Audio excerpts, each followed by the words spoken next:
ঢাকাতে গিয়েছিলাম ব্যক্তিগত কাজে। গুলশান 2-এ বাইরে এত রোদ আর এত গরম ছিল, কি বলবো। নিজেকে রিফ্রেশ করার জন্য কিন্তু বিচারপতি শাহাবুদ্দিন পার্কে চলে গিয়েছিলাম। পার্কটা কিন্তু গুলশান 2 থেকে অনেক বেশি কাছে। তো আপু আর আমি কিন্তু হেঁটে হেঁটেই চলে আসছিলাম। আর ভিতরের অবস্থা কিন্তু খুবই সুন্দর।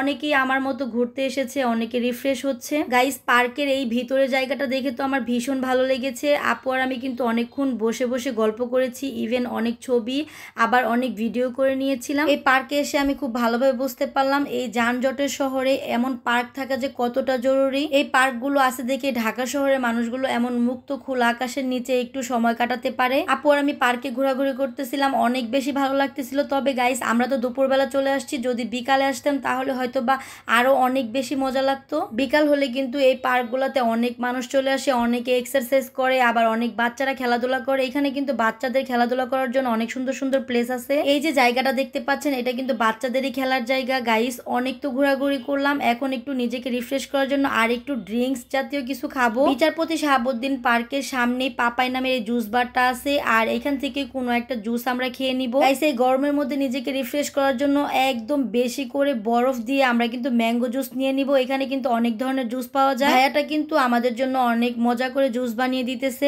আর ভাইয়ার হাতে জুস কিন্তু অনেক বেশি মজা, কি বলবো। ভাইয়াটা তো জুস বানাইতেছিল আর আমাদের সাথে গল্প করতেছিল। ভাইয়াটা নাকি খুব বড় একটা জুসের দোকানে জব করতো, আর এই অভিজ্ঞতা নাকি তার অনেক দিনের। এই জন্য নাকি তার ইচ্ছা সে একটা নিজের দোকান দিবে। তার ছোট এই জুসের দোকানটা কিন্তু খুবই নতুন। আমরা সবাই তার জন্য দোয়া করবো, সে যেন সফল হতে পারে। আর আমরা এখন জুস খেয়ে নিব। সবাই ভালো থাকবেন, দেখা হয়ে যাবে নতুন কোনো ভিডিওতে।